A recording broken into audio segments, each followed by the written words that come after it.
So all controls and indicators are built from smaller parts. For example,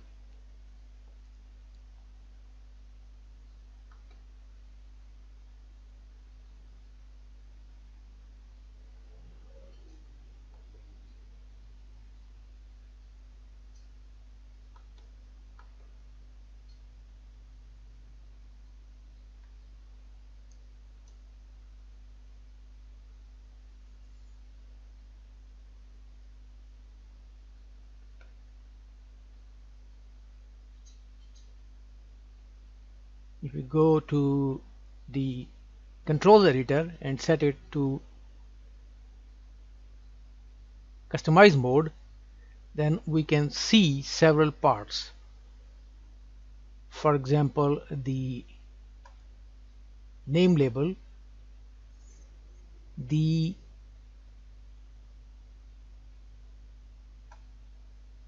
pixel increment,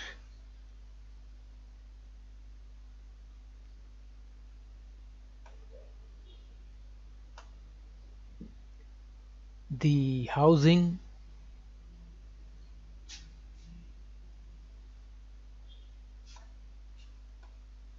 digital display,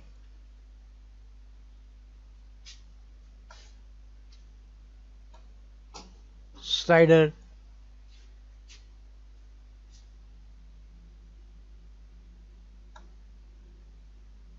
cosmetic part,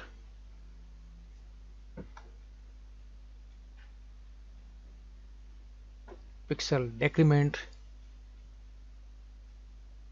and if I can pick it, the fill,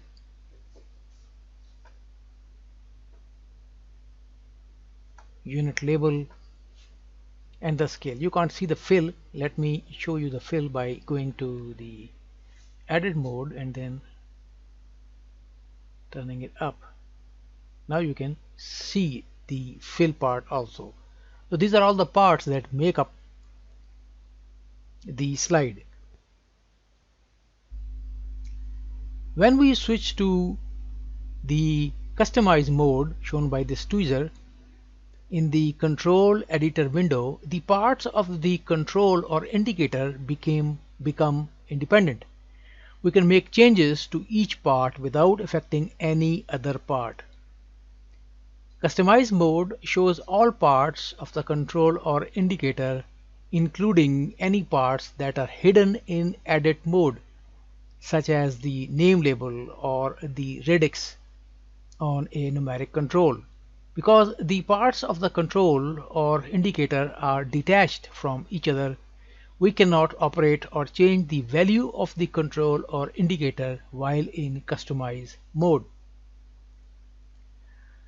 In the customize mode, we can use the positioning tool to select two or more parts of the control or indicator and rearrange the parts by using the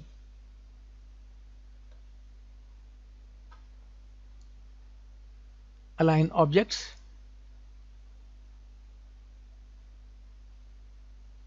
distribute objects,